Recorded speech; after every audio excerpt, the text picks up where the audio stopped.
Once upon a time, I was a grass cutter. I was out there mowing lawns and enjoyed it for the most part, but I actually think that one of the things that saved my business was not mowing grass anymore. Now, I don't mean to say that nobody is successful mowing grass. Of course, there's people successful mowing grass, and I would say a lot of the companies that do lawn care, the big ones that are really making a lot of money, a lot of the money they're making comes from mowing grass. Okay, so I'm not anti-mowing grass, but I want to share my story, a little bit of what I did and why it saved my business, or at least I think it did for some extent.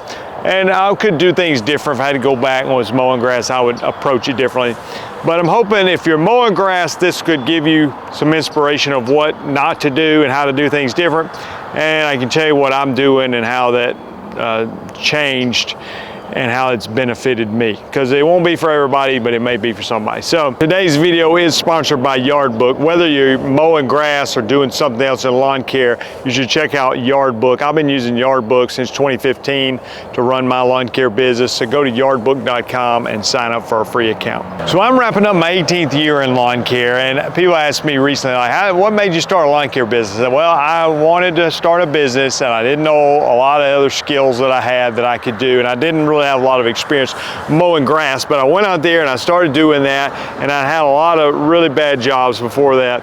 And so when I started, I found out that I could make more money within a few hours sometimes than I was getting paid for a whole week working some of the loser jobs I had. So I like mowing grass. And what happened the first year, I got out there and I landed this HOA property. I was taking care of the interests of a neighborhood, and it was paying me a little over $1,000 a month. And I thought, wow, this is great. And it was not a big property at all. It was very easy to take care of. It was paying me year round. I thought, man, this is awesome. It wasn't long after that, the builder in that neighborhood had a lot of vacant homes he had built. He hadn't sold them yet. And he's like, hey, can you mow all these vacant homes? So I started mowing all those vacant homes. And I thought, man, this is really great compared to the jobs that I had left. So I quickly became hooked on the lawn care business.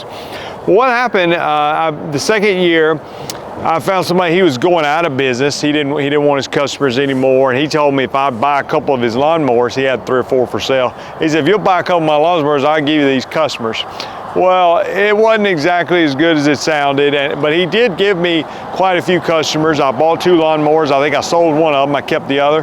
And he gave me quite a bit of customers. He gave me some pretty good commercial properties as well as some residential properties that helped. Well, by year 3, I think it was time. I was too busy to handle what I was doing there and bring on some help, and things were going pretty well. But what happens a lot of times from the beginning of the lawn care business, you have trouble trying to get customers, and then I think what quickly happened several years into it is not necessarily getting customers, but trying to get the right customers that you can actually make a living on. And again, I was at a disadvantage because I think I'd worked these loser jobs that paid loser pay, and so I was like saying yes to a lot of things in my lawn care business because I was like, well, this is way better than what I used to work for, so I didn't mind working. So that goes on for a little while. At one point, I tried to step away from the business and let somebody else run it. I was still the owner, but let somebody else run it. That had mixed results. Ultimately, I think I wasn't able to solve 2 problems that really caused me a little bit of struggle. One, winter income was a challenge. I did have a lot of commercial properties. It definitely helped, but I was unable to get anywhere close to the amount of income that I was making in the summer. So that was a challenge. The other challenge was not pricing the lawns where I should have to be able to handle the overhead that came when I could no longer do the work myself. So a little bit underpriced and a little bit of a challenge producing income in the winter. And I tried different things. I tried leaf cleanup, did a little bit of that. We tried splitting firewood one year. I mean, now there's people, hanging Christmas lights. There's things you can do, and people are successful at it. I just personally was unable to make that work. Fast forward a little bit, somebody had approached me about buying my lawn care business, and I ended up selling the vast majority of it. But I kept just a small portion of it. I tried a separate venture completely out of lawn care while I kept this small percentage of my lawn care business. The other venture did not work. and that was a lesson learned in itself. The money I made from selling the business, I lost most of it within a year or two on this other venture that was a failure. At the time, that bothered me a lot. Looking back, it still bothers me a lot, but I think sometimes you have to go through those life lessons to learn what you didn't know at the time. I mentioned that I kept a small percentage of my business. I might have had 20 customers, I don't know. I was at a non-compete agreement. I was working in this little bitty small town. I bought another mower, another truck, another trailer, and just did that for a couple years, and then we relocated my family, and I sold off the last bit of that remaining lawn care business and started what is now my third and maybe final lawn care business. And I got into weed control and fertilization. Now, when I first started, I was mowing and doing weed control, but I kind of wanted to go the weed control route. And what I found by doing that was when I switched to weed control and fertilization, it did a couple things. Again, I was mowing, just trying to make it when I first moved. I had 3 kids, a 4th one coming soon. I needed to make money. So I was mowing grass. I even went to work for another guy who was mowing grass. I'd work with him 1 or 2 days a week. I was trying to spray yards when I could, trying to learn that. And then I was also mowing a few yards to try to make as much money as I could. I think the first year I picked up about 100 customers. The second year I picked up about 100. The third year I picked up about 100. And I think it was in that third year, maybe the second year where I quit working for the other guy. The third year where I quit mowing even for myself, I ended up giving the few mowing customers I had, maybe 20 or so. I gave them to a guy that was starting up his mowing business. I said, hey, you can have these if you'll just cut my grass for the rest of the year. So he did that. I sold my lawnmower for the first time. I didn't even own a lawnmower. A little bit embarrassing. I do own a lawnmower now, but I quickly, when I got to 300 customers with the weed control, I figured out a couple things. I figured out, one, it paid better. I mean, that's not the case for everybody, but for an individual person like me, when I would go out and spray yards for the day versus mowing yards for the day, it wasn't even close.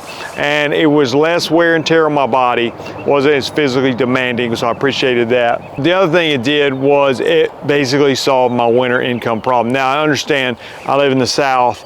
We are spraying yards pretty much year-round. I mean, we're doing something to the lawn. So it is a year-round business. It's steady, flat income year-round. It's great. Now, if you don't want to work in the winter, it's not so great. You got stuff you got to do in the winter. January is a great month for the weed control and fertilization business in the South. So this did a few things for me. One, it made me not a competitor to the people that were mowing grass. You know, they didn't want to send me weed control customers if I was out there mowing grass too. But when I quit mowing grass and I became just a weed control company, then I began to build relationships with these mowing companies out there, and they began to send me weed control and fertilization business. So that escalated my growth. The other thing it did was it eliminated a lot of my competition. There's far more people that were mowing grass than were doing weed control and fertilization. There was that little barrier of entry to have to get licensed to do that, and the knowledge it took to do that, and that kind of kept the competition down. So it's far less competition, and I was able to get referrals from these mowing people, and I was able to get that year-round income, and I was able to make more money. So it solved a lot of problems for my business, and I think ultimately I personally have chosen to stay solo. I did grow and shrunk back down and grew and shrunk down, you know, but I kind of settled in on just being solo. But it does give you the opportunity to scale the business if you want to, and there's a couple reasons why. One, you make more money to cover that overhead cost, so you can pay a good wage and still hopefully be profitable because it's a more profitable business. I don't say that across the board, but in my case, that was the way it worked. And then also the year-round income. You could pay somebody a decent wage, keep them year-round, and it was just a better option, in my opinion, than trying to have somebody come work during the growing season and then not have them work during the winter because we don't have as much work, and hopefully they'll come back, or I got to get new people next spring. So it was just a lot better situation. The final thing, and this was just for me personally, I just enjoyed learning a new skill. I wanted to know how to make the lawn look good, not just mow the grass. Nothing wrong with mowing grass, but this is something that's been a game changer for me. I want to share some tips. If you are mowing grass, I want to give you some tips on that. If you want to do weed control and fertilization like me, you can go to lawncarelife.com. There's a weed control and fertilization academy. It's for people with warm season grasses that want to get in weed control and they need to know what to do. There's resources over there. Weed control and fertilization academy is a course. I've sold a lot of those. There's also a mentorship program out there. So things of that nature to help you make the jump at lawncarelife.com. Earlier in the video I alluded to, if I was mowing grass, I would do things a little bit different. Well, I think I would. I think one, you got to charge an appropriate rate to be able to make it, and you got to factor in your overhead, not just, well, I'm starting out, I'm doing all the work myself, so I'm going to charge this rate because that's, you know, more money than I made at my loser job. That's not a good way to approach it. I think if you are going to do bi-weekly mowing, I would personally charge a significantly higher rate for bi-weekly than if I was doing weekly. I say significantly. I don't know exactly what the numbers be, but let's just say it was a $60 yard weekly.